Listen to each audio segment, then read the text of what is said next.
What's up guys, it's Spooky Scott here and welcome to Fear Muppet. In case you hadn't noticed, we're pumped for Halloween and we figured that now would be the perfect time to start an evil Skyrim playthrough. As a special treat, we've cherry-picked 5 of our most heinous, malicious, and downright nasty builds. And while they all share a glaring lack of morals and ethics, each of the 5 builds will give you a totally unique experience. So what are you waiting for? Let's not waste any time. In no particular order, the first evil build is the Sand Demon. Here at Fudge Muppet, we pride ourselves on the creativity we put into each and every build so that role-playing is a hell of a lot of fun. But the Sand Demon is arguably our greatest monstrosity to date. While the other builds on this list are reprehensible, they can at least claim to have some form of humanity left deep inside them in some shadowy crevice. The Sand Demon, on the other hand, is a creation of pure disgust. The Sand Demon was born, or I guess you could say built, inside a secret laboratory hidden in the Alakir Desert. His consciousness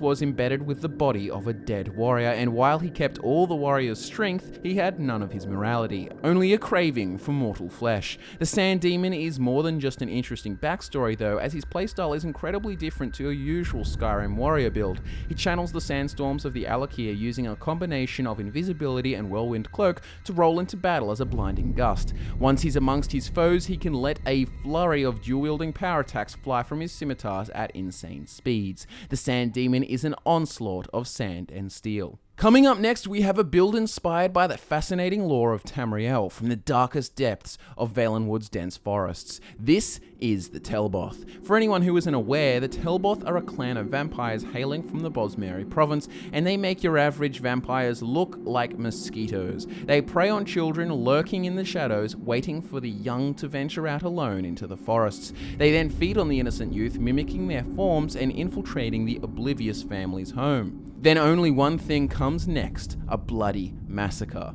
As you can imagine, the Telboth utilizes stealth to get the better of his victims, and due to his handiwork before joining the clan, he has a brilliant pair of dragonbone daggers, which thanks to the enchantments, will absorb the health and stamina of his foes. He'll drain their life while simultaneously preventing their ability to escape or even resist. Obviously, sneak attacks are his strongest suit, but unlike many stealth builds, the jig won't be up if you're spotted, as the dual power attack with dragonbone daggers is nothing to scoff at. Our third evil build is one of those mortals who is so profoundly disgusting and so horrifically despicable that the word evil just doesn't do it justice. The name of this build says everything you need to know about him. This is the Abomination. The saddest thing about the Abomination is that he seems like such a typical orc child with incredibly well-meaning and loving parents, but something went terribly wrong, and after a series of gut-wrenching events, the Abomination was chased from Bruma into the Joral Mountains, where his gruesome deeds would seem nothing more than a ghost story.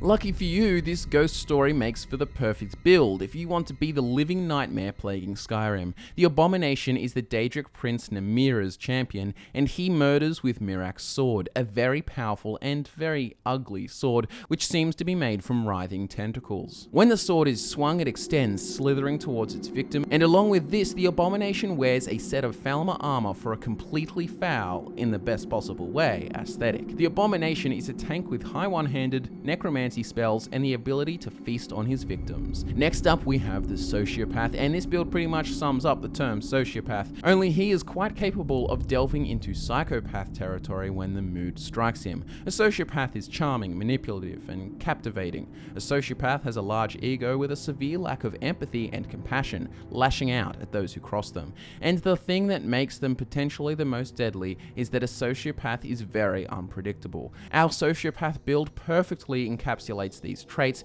and he is the perfect choice for those of you looking for an evil build who can easily slip into civilized society, thriving in popularity among those who are completely unaware to their true nature. Due to his social skills, the Sociopath won't be claiming to be a mighty warrior. He will look suave in the clothes of a wealthy noble, and will mostly kill from sneaking with the Blade of Woe.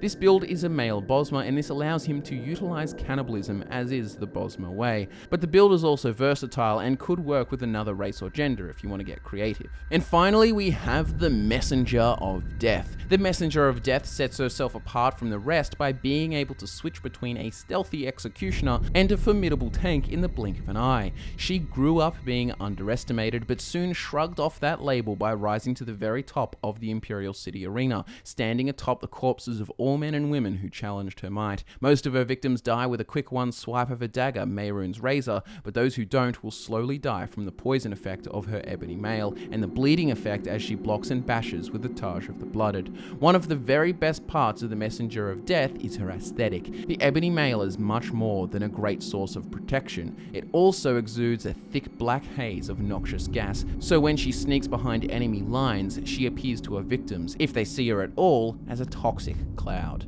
And there you have it, guys. Subscribe to Fudge Muppet and give the video a like if you enjoyed it. We hope you found your next Skyrim playthrough here with our top 5 evil builds, and by the time Halloween rolls around, you should be god tier with them.